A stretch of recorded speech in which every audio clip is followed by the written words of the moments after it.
Good afternoon and welcome to All for United. We are back again and something entirely different from what we normally serve up. It's a little bit of a lunchtime treat just before the transfer window closes on Monday, and we've got in respected journalist, chief football correspondent from TBR Football and indeed United in Focus as well, Mr. Graeme Bailey. How are you doing, sir? Lovely to have you here. Thanks for having me. Pleasure to be here. Busy time, but yeah, pleasure to be on the show. Excellent. Well, we are looking forward to the next 20 minutes or so, hoping that we can get out lots of information. We're going to get through as many as we possibly can, but perhaps the best place to start is the current breaking news about Marcus Rashford. Obviously, he was looking himself for either staying at the club or going to Barcelona, but Aston Villa seem to be leading the race for that one at the moment. David Ornstein's just put a piece out about that as well. Looks like they're going to try and cover a bit of the wages, but what can you tell us about the Marcus Rashford situation? Yeah, from what I told, obviously talks have progressed from Aston Villa's side. They made an inquiry earlier in the week. That was met with positivity by both United and Rashford. Obviously, Rashford previously, Barcelona have been his target. The Catalans do have an interest in him, but it looks a very difficult deal to do. They don't really have room. And also they made it clear from the offset that they wouldn't be offering first-team football to begin with, given their front three of Rafinha, Lamela and Lewandowski in wonderful form. So it'd be very hard for him to do that. Obviously, United and Rashford have both it's sort of been a bit of a standoff. You know, Rashford not wanting to take a wage drop, United not wanting to cover his wages. Will both relent when it comes to a Villa deal? Possibly, especially from United's side. They're going to have to cover some of his wages to get him out. If United won't cover his wages to any extent, then this deal won't happen. Be it to Villa, West Ham, Barcelona, whoever, it won't happen. So in terms of Villa, yeah, they're doing the work on this situation. They're obviously in the last 16 of Champions League now. They've got a big end to the season coming up. And so, they are looking around Europe at possibilities for the forward line. They've lost John Duran. They've lost Emi Buendia. They've had talks with Chelsea about João Felix. They've had talks with PSG about Marco Asensio. Now, Rashford have inquired about. Monchi, their chief football guy at Villa Park, working with Emery. They've both greenlit the deal to the extent that they'd like to look into it a bit more. Talks are ongoing. And the message from Rashford's camp is that, yeah, they would consider this. From this point of view, it would have to be a straight loan. It's not necessarily not that Villa couldn't afford to buy Rashford. They could. Villa are a very wealthy club, as we know. But it's all about the wages with Rashford in terms of what he earns in bonuses and image rights. We're talking over £400,000 a week. And Villa, let's look at where Villa are here.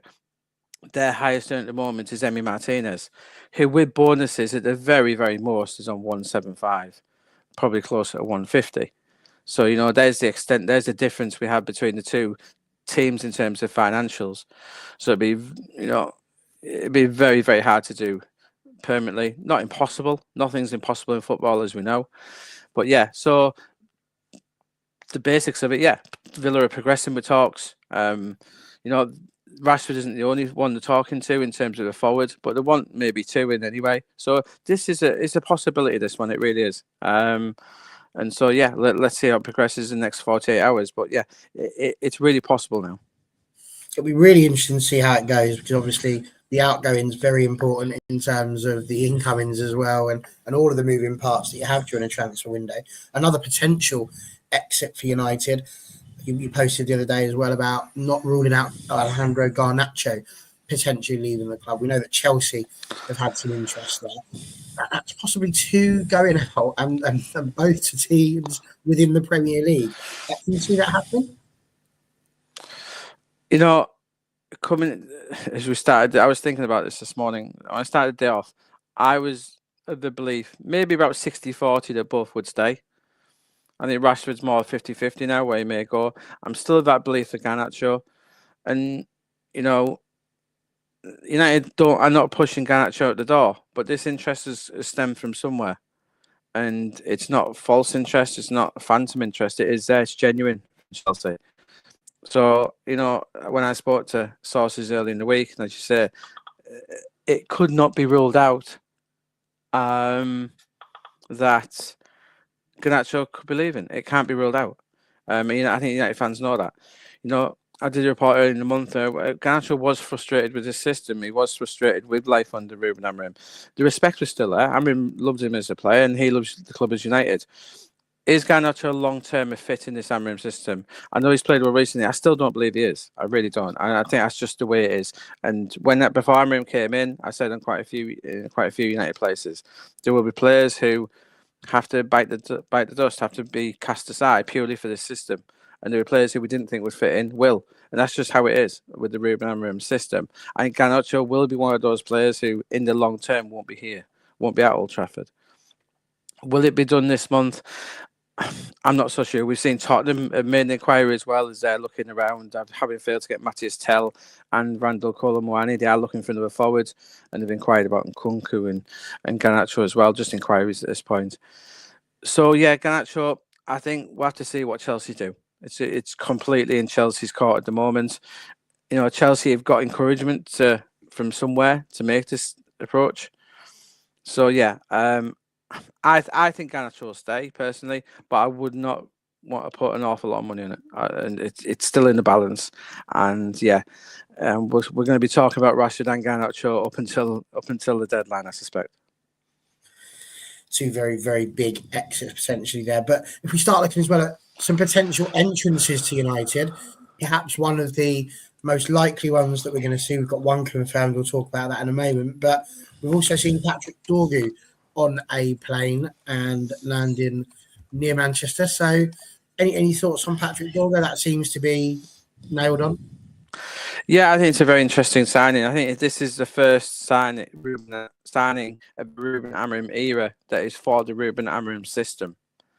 The club they've not changed completely the scouting and stuff because they were looking at Dorgu previously before Amorim even came in.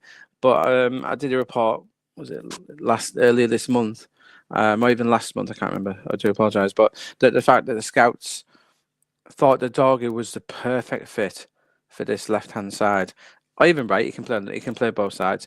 But this 3-4-3 system, a lot of people don't recently realise, you got Dallo and Mazraoui. They cannot play in this type of system because we think about wing backs. I've coined the phrase, and I hope it catches on. These players in this system are winger backs. They're not wing backs, they're winger backs. They're proper wingers in this system. And there is a difference. That's why Dallo and Mazraoui, if you want to play a back five, great, they can play as wing backs. But in this system under Amorim, these are different players. And Dorgu will give balance to this side. He's a wonderful talent. He came through the Nordjylland system. He's a wonderful player. And I do know that United scouts thought he was the perfect fit for this side.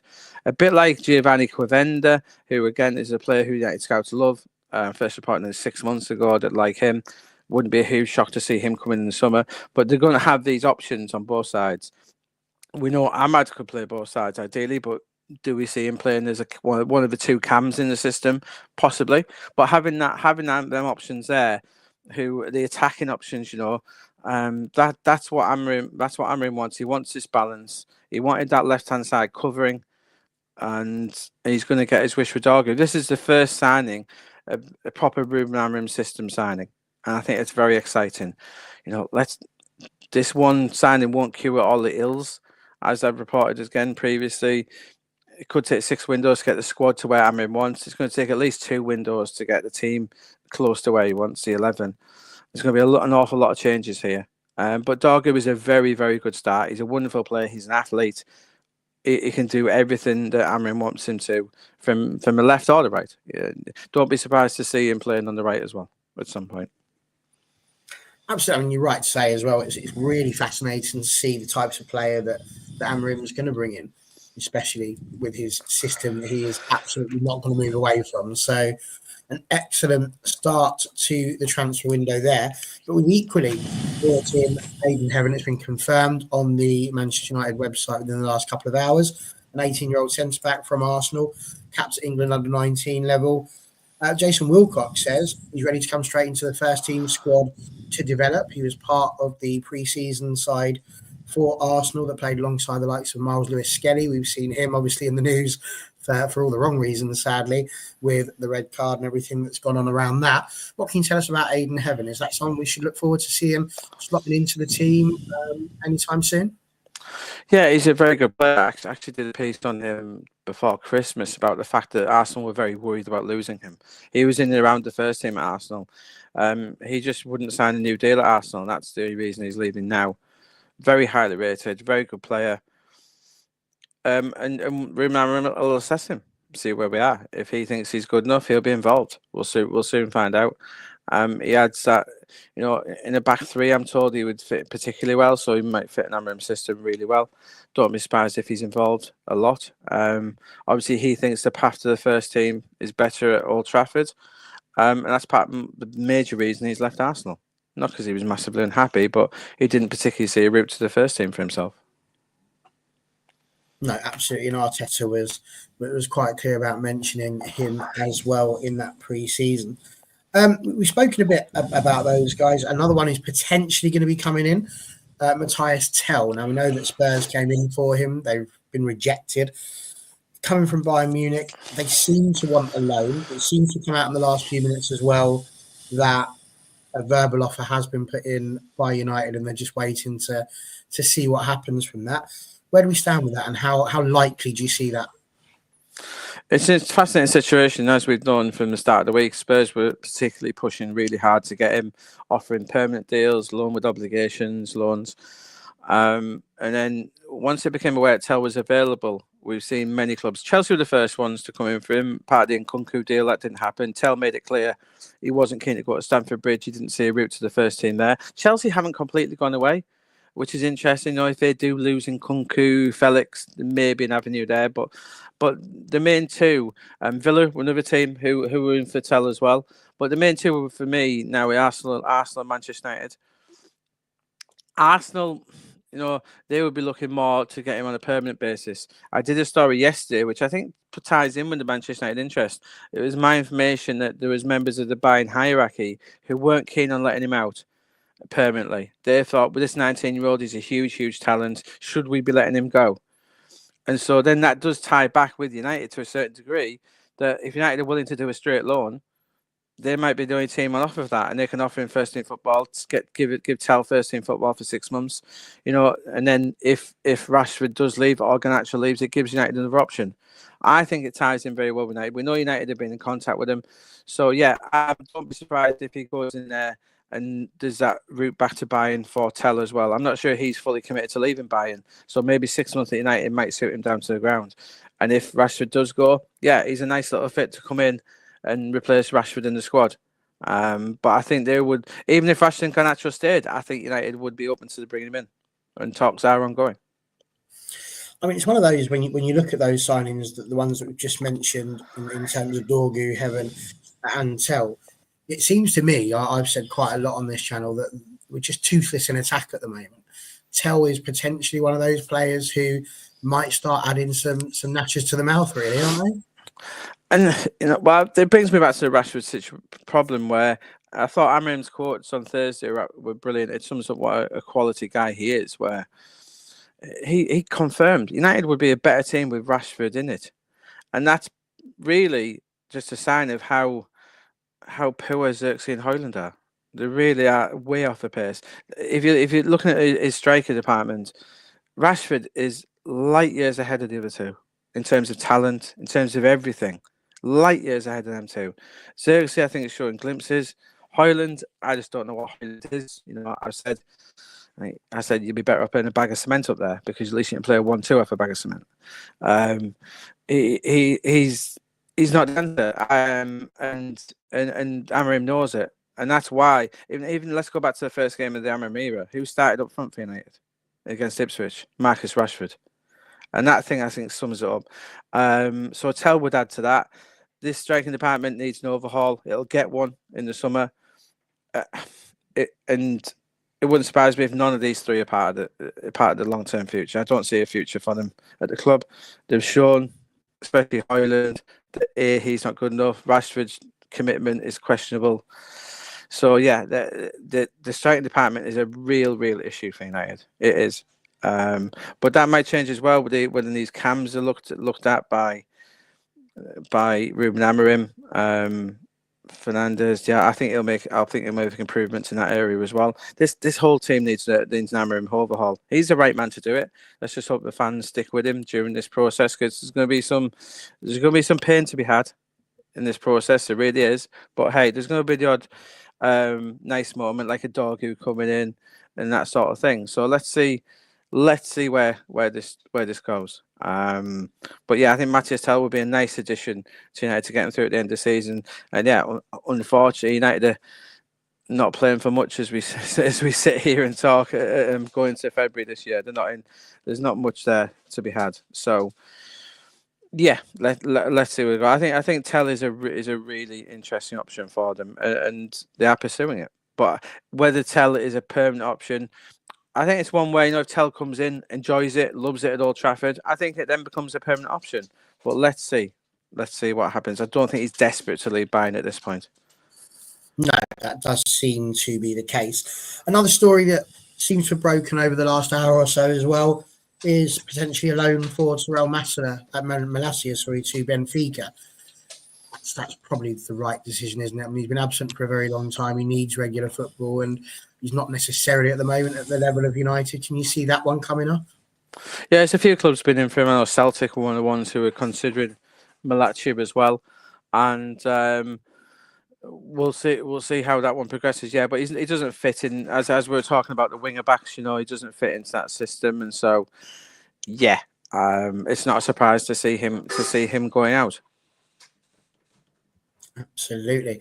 We've done really well. We said we were going to try and keep this to 20 minutes. We got through all of our big ones, but there was one final question, and it's the sort of question you'd be expected to ask a nice journalist like yourself, which is, what other speculation is there? Is there anything else you can tell us? Anything we should be looking out for over the next couple of days? It's a fascinating one with United, isn't it? I think we'll probably, Casemiro, I'd keep an eye on him.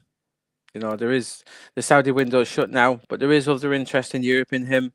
Again, United would have to cover the massive part of his wages. He hasn't even played a minute of football, I'm right in saying, in 2025 under Ruben Amorim. I wouldn't be surprised to see Casemiro go. And the other one who there's been bits of interest, I reported this week that West Ham have sniffed around him, Victor Lindelof. There's been a little bit of interest around him. So if Casemiro or Lindelof went out, I wouldn't be gobsmacked. But let's see where them two go over the next 48 hours. Absolutely that. Well, there we go. That is a transfer talk done, completed, in the books. I'm sure you've got 101 million things and people to call and things to keep up with. So for everybody who's new to meeting you, maybe, can you just give us a quick shout out? Where can people find you? Where can people find your work, and where can they follow you? Yeah, you can follow me on X at Graeme Bailey, as you can see. Lots of stuff on there, and I do come up with the odd bit of United opinion and talk on United in Focus, so please give that a check out. Brilliant website. But anytime I can be back, guys, let me know. I'm always happy to chat. Excellent. It's been an absolute pleasure to have you here. Thank you so much for joining us, Graeme, and giving up some of your time on a very busy weekend to keep the United fans informed. Go and follow Graeme.